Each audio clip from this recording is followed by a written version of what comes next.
पप्पा नवरा नवरीची एंट्री माझ्याशिवाय घ्यायची नाही हा. मी आत्ताच सांगते. मुहूर्त गेला तरी चालेल. मग मा नाही माझा एकुलती एक बहीण आहे मी त्याची. झाला का ग नवरीचा मेकअप? काही युगच त्यांची मेकअप वाली लावली. अगं ती प्रतीक्षा म्हणाली ना नवरी कशाला लावतात ताई तुम्ही दुसरी मेकअप वाली, ती माझी लावलेली ती चांगलं करते, ती तुमचा करेल, नका लाव दुसरी मेकअप वाली. म्हणून मी मेकअप वाली लावलीच नाही. तिचाच मेकअप नाही झाला अजून.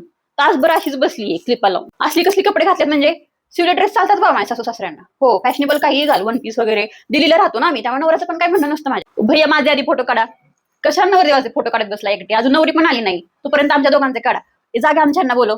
माझ्याकडे नवरदेवाच्या मुंडवळ्या नाहीयेत. सगळं नियोजन त्या नवरीच्या बहिणीकडे. मी चाललीये वरातीत डान्स करायला. नवरीच्या दागिन्यांची चॉईस माझी बरं का सगळे. ती प्रतीक्षा म्हणत होती की नाजूकच घ्या ताई, मला नाजूकच आवडतात दागिने. पण म्हटलं अगं काहीतरी भारदस्त घे, आधीच तू बारीकेस, काहीतरी कार्यक्रमात वगैरे असं घातलं तर शोभली पाहिजेस तू. ऐक की नवरीचा चुलत भाऊ बघितला का? मगाचपासून माझ्यावर लाईन मारतोय. त्याला माहितीये का मी 2 पोराची आई येते.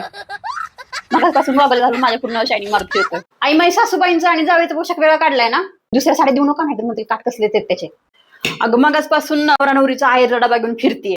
भूक लागली मला, कोणी विचारत सुद्धा नाही जेवण झाले का. ते नवरी करते तर माणसं नुसती अशी समोरनं जातात, ओळख पण देत नाहीयेत. नाही राहू देतात, आम्ही पुढे जातो. आम्हाला ते फुलांची तयारी करायची, वेलकम तयारी करायची आहे. आता दरवाजा अडवून बघ पैसे घेते की नाही दाद्याकडून, नाहीतर डबाच गायब करणार.